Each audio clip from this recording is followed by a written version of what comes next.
Slavi moja duša Gospoda.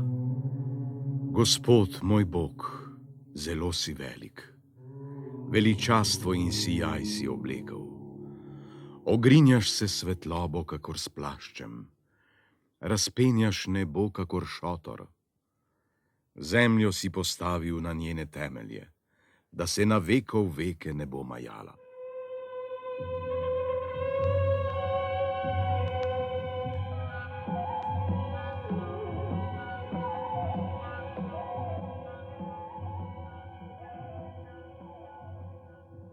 Kje si torej, Jožef? O tebi sem slišal, da znaš razložiti sanje. Sanjalo se mi je, pa mi nihče ne zna razložiti, kaj naj bi te sanje pomenile. Ne jaz. Bog bo odgovoril faraonu, kaj je zanj dobro. Poslušaj. Stal sem ob Nilu. Iz reke je prišlo 7 lepih, rejenih krav in se začelo pasti na bregu. Za njimi je prišlo iz Nila 7 drugih krav. Te so bile grde in mršave. Pridružile so se prvim. Grde in mršave so požrle, lepe in rejene. Potem sem se prebudil. Čez nekaj časa sem spet zaspal in ponovno se mi je sanjalo. Iz enega stebla je pognalo 7 klasov, polnih lepega zrnja. Za njimi je pognalo 7 drobnih klasov, ki jih je osmodil shodnik. Drobni klasi so pogoltnili 7 lepih klasov, polnih žita. Kako mi boš to razložil? Faraonove sanje pomenijo eno in isto. Bog sporoča faraonu, kaj namerava. 7 debelih krav je 7 let. In 7 lepih klasov je prav tako 7 let. 7 suhih in mršavih krav, ki pridejo za njimi, je 7 let. 7 let bo vsega v izobilju, za njimi pa se priplazi 7 suhih let. Tedaj vsi v Egiptu pozabijo na veliko izobilje in po vsej deželi bo zavladala lakota. To, da se je faraonu sanjalo 2-krat, to pomeni, Bog je trdno sklenil, da se to res zgodi. Zato naj faraon poišče pametnega, izkušenega moža in naj ga postavi nad Egipt. Po deželi naj postavi nadzornike in v tistih 7 letih, ko bo vsega v izobilju, naj pri oddaji pobirajo 1/5 žetve. Nadzorniki naj v teh bogatih letih zbirajo žito in ga po faraonovem naročilu spravljajo v shrambe. Z njim se bo preživljala dežela, ko pride 7 suhih let. Tako ljudje ne bodo pomrli od lakote.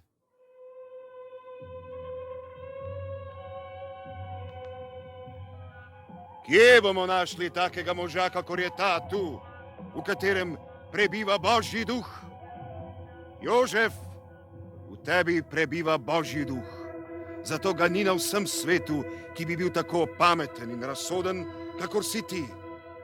Kakor boš velel, tako bo delalo vse moje ljudstvo. Samo kraljevi prestol obdržim. Vzemi moj prstan pečatnik in si ga natakni na prst.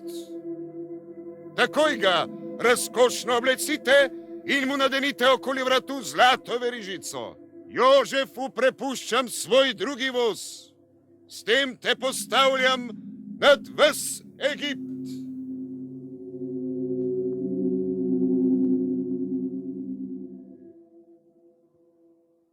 Jožef je bil star 30 let, ko je nastopil službo pri faraonu. Odšel je in si ogledal ves Egipt.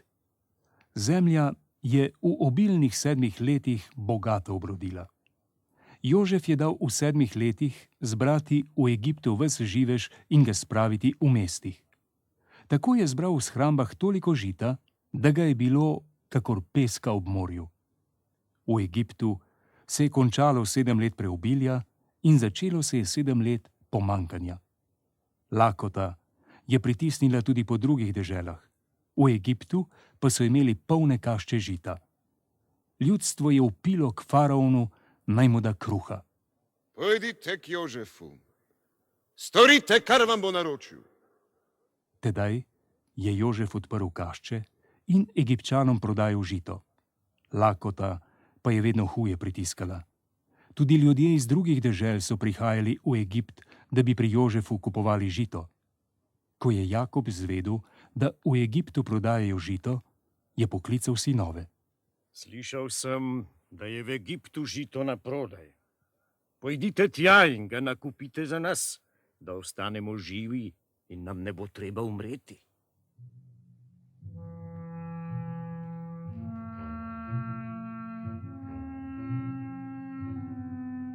Deset Jožefovih bratov odide, da bi v Egiptu nakupili žita. Jakob ne pusti Benjamina, najmlajšega, da bi šel z njimi, ker se boji, da se mu ne bi zgodila nesreča. Izraelovi sinovi pridejo med drugimi, ki so tudi prišli nakupovati žito, kajti lakota je pestila Kanaan. Jožef je prodajal vsem ljudem v deželi. Tako pridejo Jožefovi bratje in se vržejo pred njim na kolena. Ko Jožef zagleda brate, jih spozna, oni pa njega ne. Ne da se jim spoznati, pač pa jih trdo prime. Odkot prihajate? Iz Kanana, da nakupimo žita. Vi ste gotovo ogleduhi.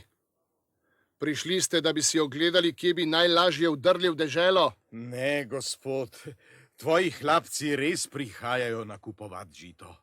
Vsi smo sinovi enega očeta, pošteni ljudje, ne pa vohuni. Ta je pa bosa. Vdrli bi radi v deželo, kaj? Nas, tvojih hlapcev, je bilo 10 bratov. Najmlajši je ostal pri očetu Jakobu, enega pa ni več. Tako je, kakor sem rekel. Ogleduhi ste. Preizkusil vas bom. Toliko časa ne boste šli od tod, dokler ne pride sem vaš najmlajši brat. Pošljite koga pon, da ga pripelje, vi pa ostanete tu, ujeti. Tako bom preizkusil, kar trdite, in ugotovil, koliko vaša beseda drži. Dajmo, zaprite jih za 3 dni.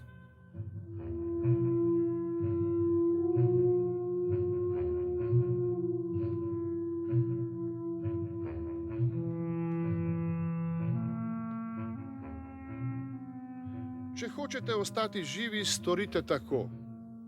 Eden od vas, bratov, ostane v ječi, drugi pa lahko greste domov z žitom, ki ste ga nakupili, da potešite lakoto v svojih družinah. Svojega najmlajšega brata pa mi le pripeljite. Tako se izkaže, da ste govorili resnico in vam ne bo treba umreti. Bratje, zdaj pa imamo, kjer smo se pregrešili nad bratom Jožefom. Videli smo, kako je trepetal za svoje življenje. Ko nas je prosil, naj se ga usmilimo, smo bili pa gluhi. Zato nas je zadela ta nadloga. Ne razumem, kaj se pogovarjate. Zato pa odločam.